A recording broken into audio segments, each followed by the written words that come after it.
It's my feel-good breakfast show. Oh, yes, Mzansi, welcome back. This is your Feel Good Breakfast Show. And it's got a lot better with our new presenter over here, if you haven't noticed. Carissa Cupido in the building. And the one who is going to bring us this segment of entertainment news. You ready? I'm just being put to work today. Yes, you are. Hey? You are being thrown into the deep Thrown in end, the but deep you are end. swimming, and we are so proud of you. Oh, thank you. Got to earn my stripes. You get it? That was the call. Thank you so much. Well, let's get started with Zendaya. She's one of my favorites right now. She's done so well this year. Of course, we know we've seen her in Challenges as well as Dune 3. And we've recently saw her make headlines because she attended her partner's premiere of, what's it called? Romeo and Juliet out in London. And she looked so incredibly stunning in the dress. Very Macbeth, very Shakespearean. This one is one of my favorite designers of all time, Vivienne Westwood. R.I.P. to the legend. And she passed away a couple of years ago, I think 2 years ago, but a legend lives on through this dress. What do you make of it? I love how you called her partner her partner. Like we're focusing on Zendaya in this story, not Tom Holland. It's Tom Holland. But that was a great touch as well. I think it's very, you know what, her looks have always been appropriate for whatever she's done in the past. And I love the fact that she does that, but it's not cheesy. How do you manage to get that type of thematic approach to all of the things Every you do, time. whether it be releasing a movie, connect it perfectly, so whether it be a tennis-based movie, have certain tennis elements as well. Or Dune with the post-apocalyptic vibe. Oh, it's perfect. So I think without being cheesy, she gets thematic dressing perfectly well. And it's right, so well done. She's someone that actually has a lot of insight into what she actually wears at these events, or is she just got a team sorting this out? Her stylist is incredible. Absolutely love him. He's also recently, with these long inches, risen to fame, and I love to see it because it really is a team effort, isn't it? Makes sense now, clearly. All right, that makes sense. Well, we move on. We've got lots more to cover. Carissa, what's next? Can you smell what The Rock is cooking? The next story is all about Dwayne The Rock Johnson. He has taken a bit of a pivot in his career, and we know him for his funny movies, his family movies, but now he's trying to get an Oscar, I think, anyway. And he's taken on the role of biopic for Matt Kerr, who is, of course, a mixed martial arts performer and player. And he's gone through a transformation. I don't know if you can recognize him, but I could not. He is looking different. He's got hair. Yes, but here, I heard he had But his face is different. So that picture, Can we see the picture again? I mean, So that's his legs. No, That's normal. That's that's how I know him. I'm like, That's not prosthetics. That's no. normal Rock we're looking at now. But what's do we have another version of the movie version of him? Yeah, That again?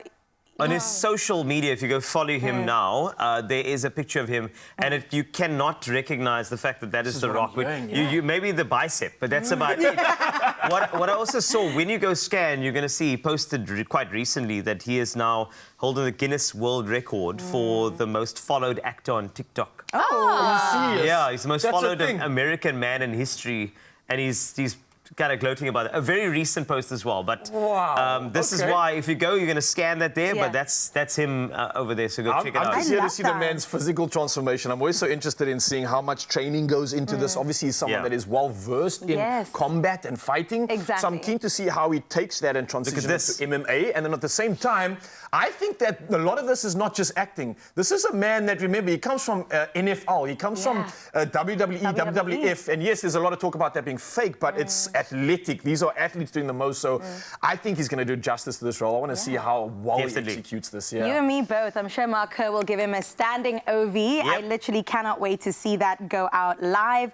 And we need to talk a little bit about the anniversary of one of our favorite actors of all time, Jamie Bartlett.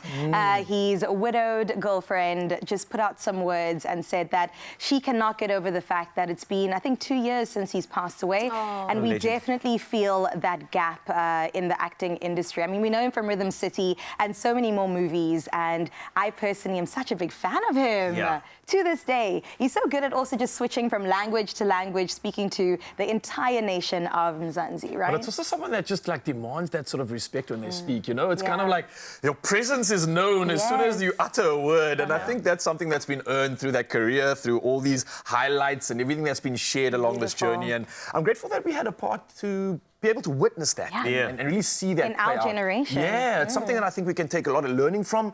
It's something that we can be inspired by, and I think this is something that a lot of us can take a nod to when it comes to a page in people's books. Yeah. Absolutely. Yeah. Can we talk about DJ Spoo? Yeah. Yes. We can. He is absolutely amazing. He is somebody that while you're sleeping, the man is at his desk working. We've seen him in so many different avenues. He took a break from broadcasting for a bit, and then, of course, he became a podcaster and rose from like 0 to 300,000 subscribers, which in this day and age, as a South African, I find so mind-blowing that this is the space we're in. Yeah. And he's going to be hosting a podcasting festival. So I don't know how you What does feel that about the mean, digital even? space, but that's where we at. He's trying to connect people who are more like years in the game, like Mac G, for example, who hit over 1 million when it comes to his online subscribers, to people who are just starting out in the game.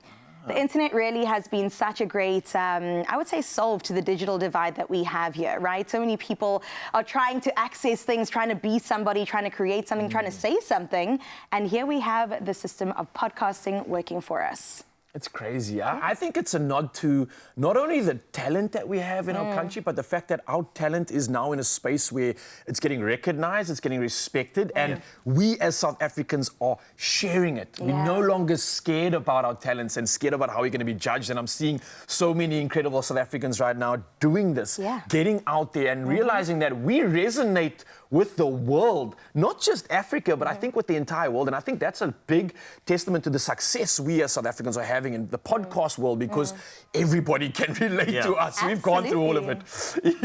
So that's something that I'm really excited about. I've got to say, I've got to add, and it's a fact that I think South Africans are really creating magic right now. Yeah. Even our own South Africans, Rob. Our own South Even Africans our own people, on Rob. the white couch.